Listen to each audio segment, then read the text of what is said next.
അളിയനാണ് അളിയൻ. കേവലം ഒരു ദിവസം കൊണ്ട് മനാഫിനെ യൂട്യൂബിൽ ലക്ഷപ്രഭുവാക്കിയ പൊന്നളിയൻ. ശിരൂര് അപകടത്തിൽ മലയാളി അർജുൻ എന്ന് പറയുന്ന ഒരു ചെറുപ്പക്കാരനുണ്ട് എന്നറിഞ്ഞത് മുതൽ, ആ വാർത്ത കേട്ടത് മുതൽ പ്രാർത്ഥനയോടെ കഴിഞ്ഞ ഒരുപാട് ആളുകളുടെ മനസ്സുകളിലേക്ക് കനല് വാരിയിട്ട ഒരു പത്രസമ്മേളനമായിരുന്നു ഇന്ന് അളിയനും കുടുംബവും കൂടി നടത്തിയത്.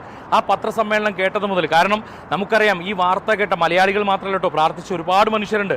അവർക്കൊക്കെ അറിയാം ഈ വാർത്ത സോഷ്യൽ മീഡിയയിലൂടെയും ദൃശ്യമാധ്യമങ്ങളിലൂടെയൊക്കെ കണ്ട ആളുകൾക്കറിയാം ആ സമയങ്ങളിലൊക്കെ അവിടെ പ്രവർത്തിച്ച ആളുകളെ. തൻ്റെ സഹോദരനാണ്, തൻ്റെ അനുജനാണ്, അവനെയും കൊണ്ട് ഞാൻ ഇവിടുന്ന് പോകൂ എന്ന് ദൃഢനിശ്ചയം ചെയ്ത മനാഫിനെയും അതോടൊപ്പം തന്നെ ആഴങ്ങളുടെ ആഴിയിലേക്ക് മുങ്ങാങ്കുഴിയിട്ട് തിരച്ചിൽ നടത്തിയ ഈശ്വർ മാൽപ്പയെയും നിങ്ങളിന്ന് തള്ളിപ്പറഞ്ഞപ്പോൾ വേദനിച്ച ഒരുപാട് ആൾക്കാരുണ്ട്.